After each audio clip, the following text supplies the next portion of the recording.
Judgement দিয়ে বলেন যে জয় বাংলা আমাদের জাতীয় স্লোগান হিসেবে অন্তর্ভুক্ত করা হবে এবং এটাকে বাধ্যতামূলক করেন বিভিন্ন সব অনুষ্ঠানে এবং শিক্ষা প্রতিষ্ঠানে এটিকে বলার জন্য।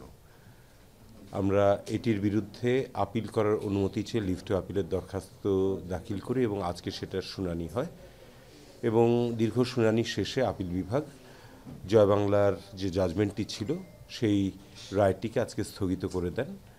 ফলে এখন থেকে জয় বাংলা আর আমাদেরকে বাধ্যতামূলকভাবে উচ্চারণ করতে হবে না। রাষ্ট্রের আপত্তির জায়গাটি কোথায় ছিল জয় বাংলা? প্রথম আপত্তির যে বিষয়টি সেটি হচ্ছে যে এটি সম্পূর্ণভাবে একটি পলিসিগত নীতিগত বিষয় সিদ্ধান্ত, যেটি নিবে পার্লামেন্ট অথবা যেটি নিবে সরকার, মন্ত্রিপরিষদ হোক, সরকার হোক, এবং একটি দেশের জাতীয় কোনো কিছুকে ঘোষণা করার আগে একটা পপুলার ম্যান্ডেট অর্থাৎ জনগণের কাছ থেকেও এটা শোনার প্রয়োজন রয়েছে।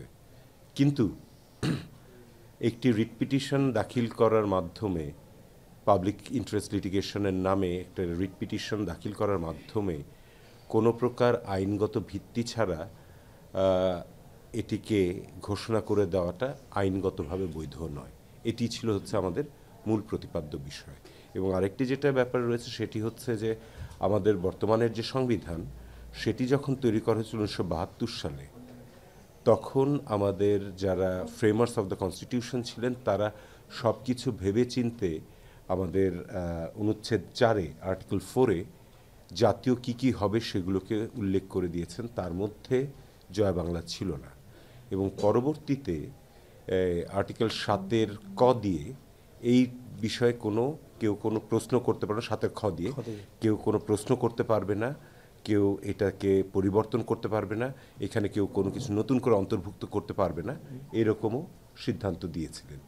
তো এই সিদ্ধান্ত থাকার পরে আদালত জোর করে কারো উপরে কোনো কিছু চাপিয়ে দেওয়ার, এইরকম জাতীয় কোনো বিষয় চাপিয়ে দেওয়ার এখতিয়ার থাকে না।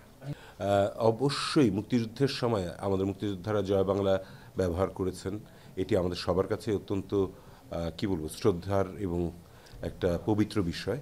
কিন্তু মানুষের যে স্বাধীনতা রয়েছে এবং পরবর্তীতে যেটা দেখেছি আমরা সেটা হচ্ছে যে সময়ের বিবর্তনে এই যেটি আমাদের সকল মুক্তিযোদ্ধার মুখে ছিল সেটিকে তারা একটি দলীয় স্লোগানে পরিণত করেছিলেন।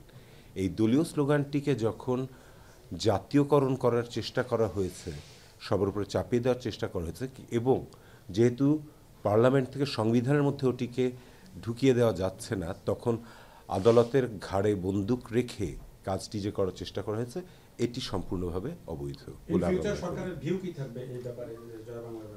ইন ফিউচার সরকারের কি ভিউ থাকবে সেটা তো সরকার বলতে পারবে, আমি আইনগতভাবে আপনাকে বলতে পারি। সরকারের ভিউ পয়েন্ট তো আমি এখানে রিলিভ করার জন্য নেই। Not at all. মুক্তিযুদ্ধের সময় শুধু জয় বাংলাই যে একমাত্র স্লোগান ছিল তা কিন্তু নয়, আরও অনেক রকমেরও স্লোগান সেখানে বলা হয়েছে।